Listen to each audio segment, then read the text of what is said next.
any interaction with JJ. After waving him off for a second time, JJ told Luka, "What's your problem? What's your problem?" Something went down on the Lakers' sideline nobody saw coming. Between JJ Redick and Luka Dončić was an ignored fist bump, all because Jared Vanderbilt physically stepped in. Luka's behavior went too far that it nearly cost this Lakers team, and the decision Redick was forced to make starts right here. JJ Redick versus Luka, the heated sideline showdown. I was shocked. I was shocked because I couldn't believe that any franchise. February 28th, 2026. The Los Angeles Lakers are at Chase Center in San Francisco in the middle of demolishing the Golden State Warriors by a scoreline of 129-101. It is a blowout win by every definition of the term. LeBron James had 20 of his 22 points in the first half alone. Luka Dončić got hot in the third quarter and finished with 26 points and 8 assists. Nobody watching that game should have had anything to feel bad about, and yet, in the final minutes of that contest, a sideline moment unfolded that would swallow the entire box score whole and drag the rest of the NBA world into a fully operational frenzy before the final buzzer had even sounded. Coach JJ Redick substituted Dončić out of the game during a dead ball, routine call. Nothing unusual about it on its face, but when Redick reached out his fist for a bump as his star player walked past him toward the bench, Dončić kept moving. He walked right past Redick's outstretched hand without a glance, without an acknowledgement, without so much as blinking in the man's direction. In most professional settings, ignoring your boss gets you a passive-aggressive email on Monday morning. In the NBA, with cameras covering every angle and social media lying in permanent wait, it becomes the most talked about moment in basketball for the next 3 days running. To understand what drove that ignored fist bump, you have to go back a few minutes earlier in that very same game. With about 3 minutes remaining in the first quarter, an opponent missed an easy layup, but a player named Richards completely out-hustled Dončić to grab the offensive rebound and converted 2 points. Luka was visibly displeased and could be seen complaining on the court about the sequence. With 3 minutes left in the first, Santos missed an easy layup, but Richards out-hustled Luka and grabbed the offensive rebound. He also got 2 points out of it, and you can see Luka complaining about something. He tried to immediately make up for the defensive breakdown on the offensive end, but forced a heavily contested three-pointer over Spencer and missed it entirely. Redick on the sideline was absorbing all of it, and the frustration was visibly building in the way it tends to build in men who demand excellence and are watching something less. He did try to make up for it on the other end, but forced a contested 3 over Spencer. Then came the sequence that ended Dončić's night earlier than expected and lit the fuse on the whole confrontation. Just a few plays later, Luka had a second defensive breakdown in the same stretch. He failed to communicate a switch with his teammate Jackson Hayes, leaving the opposing player Melton standing in open space. Melton knocked down an uncontested 3. That was it for Redick.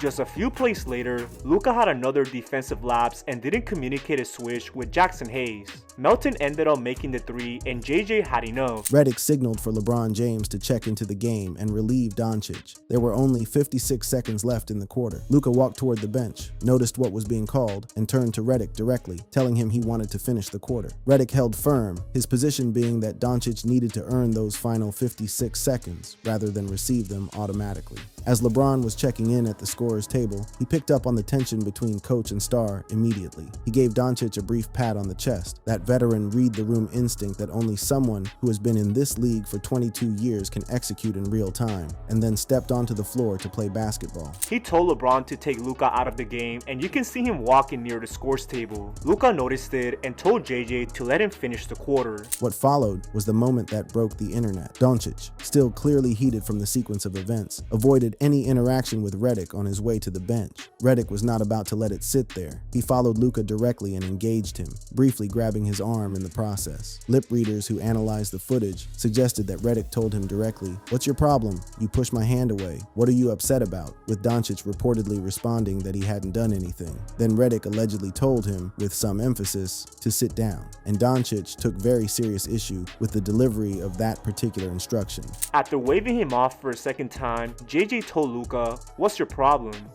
What's your problem? That is precisely when Jared Vanderbilt stepped in and did his job as a teammate. He inserted himself physically between coach and player, clapped to break the energy in the air, and made himself into a human barrier between two men who were clearly not on the same page about the last few minutes of basketball. Dončić ultimately collected himself. Nothing escalated beyond the brief exchange. The Lakers still won by 28. As you see, Vanderbilt tried to lighten the mood and told Luka, "Come on, sit back down." That's exactly the kind of teammate you want, and Luka really tried to control himself. When Redick addressed the media ahead of the team's next game against the New Orleans Pelicans on March 3, 2026, he walked in with the energy of a man who genuinely could not understand why any of this required a press conference. I don't know why it went viral. It felt very normal to me. I didn't think much of it at the time, to be honest with you. I don't think Luka did either. He then made the full context of their relationship impossible to ignore. He and I have a great relationship. I really value our relationship, and I think those things happen, not every game, but they happen very frequently. Sources inside the Lakers organization, confirmed through ESPN and CBS Sports, indicated that the exchange was specifically about defensive effort, was resolved almost immediately, and that the two men reportedly laughed about it afterward. Dončić offered no public comment, but in what can only be described as the most on-brand possible response, he later trolled Vanderbilt directly over the intervention, which tells you precisely how much weight either man was actually carrying from that moment. JJ Redick was traded to the Dallas Mavericks from the New Orleans Pelicans during the 2020-21 season, arriving as a veteran winding down his playing career. He overlapped with a then 21-year-old Luka Dončić, who was already operating at a level that raised eyebrows across the league every night for just 13 games before retiring. In those 13 games, something real was established between them. Redick later described Dončić as the only superstar he had shared a locker room with at that tier of player, who carried the same locker room humility as Stephen Curry. A player who was the best in the building and didn't act like it, demanded nothing extra, and treated everyone the same whether cameras were present or not. Dončić's own tribute to their shared time in Dallas was delivered with trademark deadpan. First of all, he couldn't move at all, but it was a great relationship. I really respect him. You don't see me go on podcasts. I went on his podcast twice, so you know how much respect I have for him. When Redick was brought in as Lakers head coach in June 2024, and Dončić arrived by trade the following February, Redick framed their reunion with directness. Luka and I were teammates. I would say we had a friendship, a mutual respect. You then have to figure out how to have a working relationship as player and coach. Both him and I are committed to that. Luka knows me. He knows how I operate, and that's a good thing. It gives us both a head start. A head start built across years of genuine mutual respect, which makes what has been brewing inside that Lakers locker room under Redick's watch all the more telling, because the Dončić sideline exchange was far from the only fire this coaching staff has been forced to manage.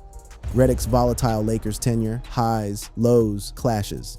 When JJ Redick was officially named the head coach of the Los Angeles Lakers in June 2024, the reception across the basketball world ranged from cautious interest to barely disguised skepticism. This was a man with a 15-year playing career, primarily spent as a shooter for the Orlando Magic and the Philadelphia 76ers, who had transitioned into one of the sharpest basketball broadcasting voices of his generation. What he had never done, at any level of the game, was coach a team, not in the NBA, not in the G League, not in college, not anywhere. The criticism of the hire was fair, and there was plenty of it. The franchise hired him anyway. He signed a 4-year deal reported to be worth around $8 million per season. His formal introduction to the media on June 24, 2024, laid out a coaching vision built around analytics-driven shot selection, significantly increased three-point volume, improved off-ball movement, and positioning Anthony Davis as the offensive hub rather than running everything through the aging playmaking instincts of LeBron James. For fans and analysts who had legitimate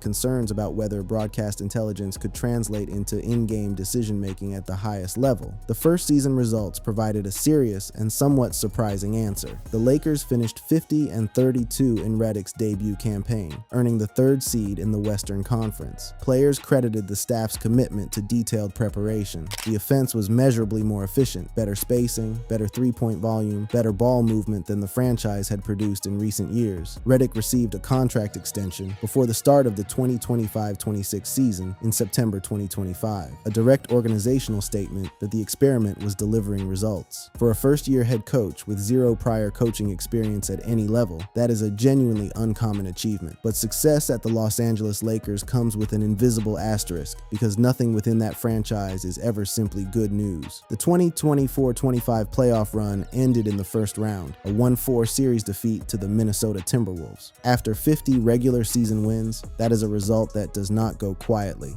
And the team's defensive numbers across both of Redick's seasons have been a consistent talking point that even Redick himself has not been able to talk his way around. The Lakers have ranked in the bottom third of the league in defensive rating in extended stretches, and it is a problem that has been identified, called out publicly, and so far only partially addressed. The Redick-LeBron James dynamic has been one of the most compelling subplots in professional basketball since the moment Redick got the job. Their professional bond grew through the co-hosted podcast, Mind the Game, launched in March 2024, which featured deep basketball analysis, film sessions, scheme breakdowns, detailed exploration of shooting philosophy, with none of the manufactured heat that dominates most sports content. The podcast paused when Redick accepted the coaching role, and James later relaunched it with Steve Nash as co-host, but what was built during those recording sessions carried directly into their working relationship on the sideline and in the locker room. LeBron, entering his 22nd season under Redick's system, adapted to a reduced primary ball handling role with the composure of someone who understands the bigger picture. He compared Redick's coaching presence to Mike Krzyzewski, the legendary Duke and Team USA coach who recruited and developed Redick during his college years. He said Redick carried Coach K's formula for managing superstar personalities: direct, relentlessly passionate, and detail-obsessed to a degree that left no room for complacency. From LeBron James, who has trained under some of the greatest minds in the sport across 22 seasons, that is the highest possible endorsement a coach can receive. Redick, in turn, has been remarkably candid about the specific texture of their working relationship. In a January 2026 press availability following a win over the Pelicans, he described James as a player who finds a way to impact games regardless of how his night is going. Then added with unmistakable honesty, "Sometimes he tells me to F off, and he calls his own pitch, which is fine too." There is something uniquely refreshing about a head coach who openly acknowledges that a 41-year-old living legend occasionally overrides his play call and then frames it as a perfectly acceptable arrangement. Most coaches would keep that conversation permanently off the record. Redick said it to a room full of journalists. Beyond the headliners, Redick's broader management of the roster has been defined by a culture of accountability that sometimes operates at a volume other coaches prefer to keep internal. After a stretch that included consecutive poor performances in late 2025, Redick stood before the media and did not soften a syllable. "It's a matter of making the choice, and too often we have guys that don't want to make that choice, and it's pretty consistent who those guys are. Saturday's practice is going to be uncomfortable." No names were attached to that statement. None needed to be. By the next morning, every beat reporter in Los Angeles was in pursuit of the same answer about which players that warning was directed at. Redick never clarified. That was the point. After a loss to the Clippers in early 2026, Redick addressed trust breakdowns in defensive coverage and repeated execution failures without pointing fingers at individuals by name. He spoke about the problem plainly, made clear it was unacceptable, and moved on. This has been the defining current running beneath his entire tenure, a coach demanding high standards from an organization that has spent years navigating around them, and doing so loudly enough that no one in the building can claim they didn't hear it. Austin Reeves, whose post-game energy reliably mirrors the honest temperature of the locker room better than any formal press statement, had one of his more visibly distressed moments after a difficult loss earlier this season. A look of genuine frustration on his face that multiple reporters noted was unlike anything they had seen from him in his years with the franchise. Then came the blowout win over the Warriors on February 28th, the same game where the Dončić-Redick exchange lit up the internet, and the locker room mood spoke for itself. That is the entire philosophy of JJ Redick's Lakers, condensed into 7 words: losing is real, winning is fun. And everyone in that building feels both things at full volume, because the man running the program does not let anyone go numb to either. As of early March 2026, the Lakers sit at approximately 39-25, firmly in playoff contention in the Western Conference, with Redick's contract extended and his organizational standing intact despite the scrutiny, the losing stretches, the defensive struggles, and the viral sideline moments. The head coaching record through early 2026 sits at approximately 86-56 across regular season play, including the first-year playoff run, results that no serious analyst predicted from a man with zero prior coaching experience. The man coaching these Lakers right now now is not playing it safe. He never has been from the moment they handed him the job, and the player at the center of every conversation about what this team can actually accomplish, Luka Dončić, arrived in Los Angeles under circumstances so stunning, so secretive, and so unprecedented that the basketball world is still processing the full weight of what happened.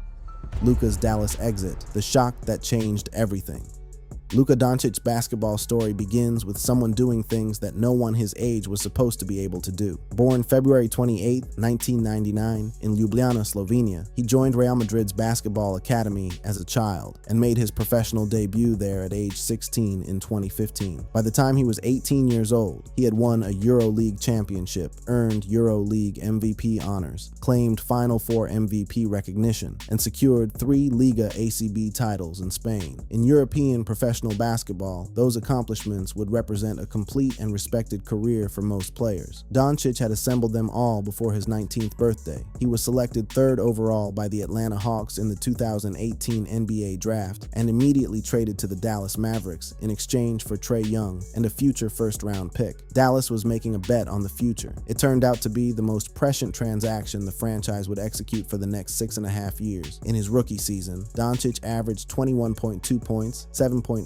rebounds, and 6.0 assists per game. He claimed Rookie of the Year honors unanimously, 98 of 100 first-place votes, and recorded 7 triple-doubles in the process at 19 years old. In a league full of seasoned professionals who had been playing at that level for years, what followed over the next 6 seasons was one of the most dominant individual stretches in the modern NBA. He earned All-NBA first-team selection for 5 consecutive years from 2019-20 through 2023-24, surpassing Dirk Nowitzki's own franchise record in Dallas. He became a 6-time All-Star. In 2023-24, he led the entire NBA in scoring, averaging 33.9 points per game, becoming the first European-born player in league history to win the scoring title. In those same playoffs, he led all participants in points, rebounds, assists, and steals simultaneously. He took Dallas to the NBA Finals that year, where they lost to the Boston Celtics in 5 games. He was 24 years old when he did it. His career averages across more than 500 games in Dallas stood at approximately 29 points, 8.5 rebounds, and 8.2 assists per game. He had dropped 73 points on the Atlanta Hawks in January 2024, the 4th highest single-game scoring performance in NBA history. These are not the numbers of a player you move on from. These are the numbers of a player you build your entire franchise identity around for the next decade and a half, which is what made what followed so genuinely staggering. On the night of February 1st into February 2nd, 2025, the Dallas Mavericks traded Luka Dončić to the Los Angeles Lakers in a 3-team deal facilitated by the Utah Jazz. A 25-year-old 5-time All-NBA first-team player who had just taken his franchise to the finals moved for Anthony Davis, then 31 years old with a well-documented history of significant injuries, plus Max Christie and a 2029 first-round pick. Dončić was accompanied to Los Angeles by Maxi Kleber and Markieff Morris. Salary fillers went to Utah, and one of the most extraordinary young players in the history of the sport was shown the door without being told it was coming. We all did a double take at our phone this weekend. Like, is this actually real? And it is huge. The reaction from the broader basketball world was immediate and historically unified in its depth of shock. Stephen A. Smith on ESPN called it the single greatest shock he had experienced across his entire career covering professional basketball. And Stephen A. Smith has been covering this league for a long time.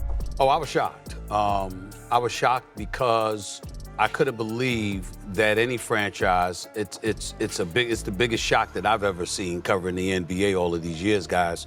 The secrecy surrounding the deal was a story unto itself. Mavericks GM Nico Harrison and Lakers GM Rob Pelinka had been exchanging conversations for 3 to 4 weeks before the announcement, beginning with a casual coffee meeting that started as an exploratory "would you ever" inquiry, and slowly and quietly built into one of the most consequential transactions in NBA history. It was held tightly between the two of them. Dončić's own representative, agent Bill Duffy, one of the most experienced and respected agents in the sport, did not know. LeBron James did not know. Anthony Davis did not know. Davis had just closed on a $32 million mansion in Bel Air. He was planting roots, not preparing for a relocation. Dallas head coach Jason Kidd, the man running the team in practice and in game situations every day, did not find out until moments before the news became public.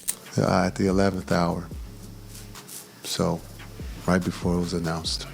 When asked how he felt in that moment, I think just in shock, but Unfortunately, I've been in this league for a long, long time, so I've seen a lot. Shannon Sharpe on First Take captured the bewilderment over the secrecy of the deal with the kind of line that can only come from Shannon Sharpe. My grandfather used to say, boy, two people can keep a secret, but one of them needs to be dead. Nico Harrison, addressing the Dallas media and the basketball world at large, reached repeatedly for a single word to frame the entire decision: culture. He acknowledged Dončić's undeniable greatness, then drew a distinction that would be debated for months. I just say there's levels to it, and there's people that fit the culture and there's people that come in and add to the culture.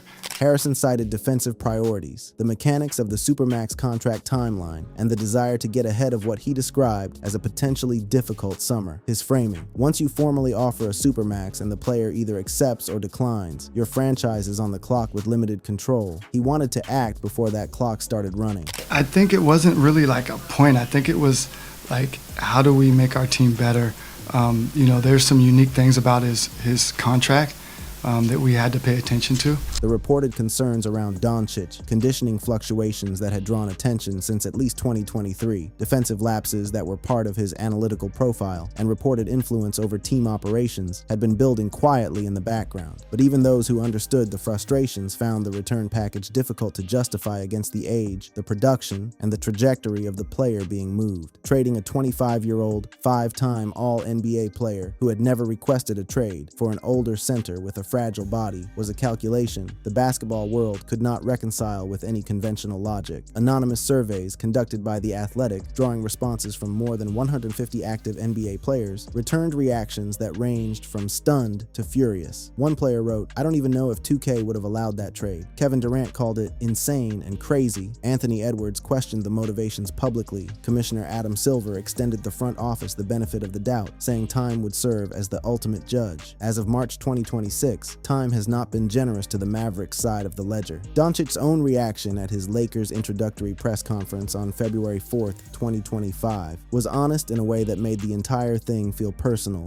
rather than professional. It was a big shock. I had to check if it was April 1st. I didn't really believe it. Dallas was home, so it was really hard moments for me. But now I get to play in the greatest club in the world, and I'm excited for this new journey. He also took out a full-page advertisement in the Dallas Morning News, writing, "I thought I'd spend my career here, and I wanted so badly to bring you a championship. That is not the language of a man who wanted out. That is a man who was blindsided and found a way to say thank you, despite all of it." Later reflections from Dončić included describing his initial reaction as violent, calling the way Harrison publicly framed the trade sad, and stating in a Wall Street Journal interview that it would always be strange, that he was not sure he would ever fully have closure on what happened in Dallas. The financial dimension of the trade added an additional layer that the league did not miss. By trading him out of Dallas before the Supermax extension was formally offered and executed, the Mavericks removed Dončić's eligibility for a deal that could have been worth more than $345 million over 5 years. The financial cost to the player was staggering.